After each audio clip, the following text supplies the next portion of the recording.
Hi, this is John Rodriguez, and this is Dexter.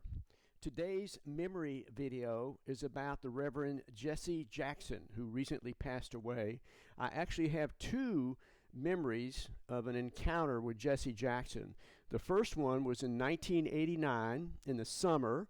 I was working at the best restaurant in town, Cafe Annie, and that summer a local politician named Mickey Leland was killed in an airplane crash in Ethiopia. And so Jesse Jackson came to Houston for the service, and I got to wait on him. And of course, there are some people who don't agree with Jesse Jackson's politics, and then other people didn't like his manner as he did what he did. So I was not sure what I was going to experience, but he was very nice, just charming. I couldn't believe how charming and wonderful he was. And then with the people at his luncheon, it was just a great experience. So that was a, that was a very pleasant experience with Jesse Jackson. The second time I encountered him was in November of 1993.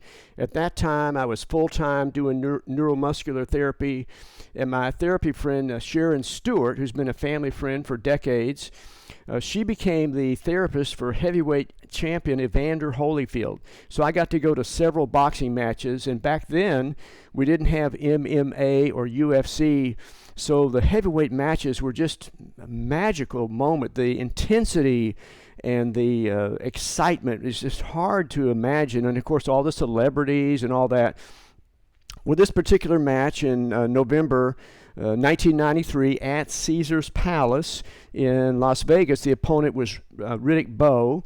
And so we knew Evander, and my big sister Marty flew in to watch the boxing match. This also was the Fan Man fight, where a guy flew his paraglider, tried to land in the boxing ring. The stage was set outside, outdoors. So that was a side note. But of course, we knew Evander, got to go back behind the security guard ropes and all that. And then we were going to go up to the suite and say hello to Evander again and get an autograph. Well, all the elevators were cordoned off because of the celebrities. And so we got to go beyond the rope. But also waiting for an elevator was the Reverend Al Sharpton and Jesse Jackson. And so there I am with my sister Marty. So we're waiting for the elevator. And some people were taking pictures of Jesse. He kind of ducked behind Al Sharpton.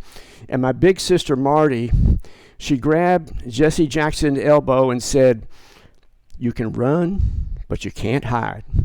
And we weren't sure what he would do, but he turned around, looked down at my sister Marty, who's a Southern belle, very attractive, and he just smiled. He was very nice, didn't throw a fuss. So a couple of experiences with Jesse Jackson, some memories. So if you like the video, click like and subscribe. We're going to have a lot more memories, some of them from the restaurant industry I was in for a long time, and then for decades in the therapy business. So just going to share some memories, and hopefully something will be a good experience for you as well. John Rodriguez, and this is Dexter. Have a great day.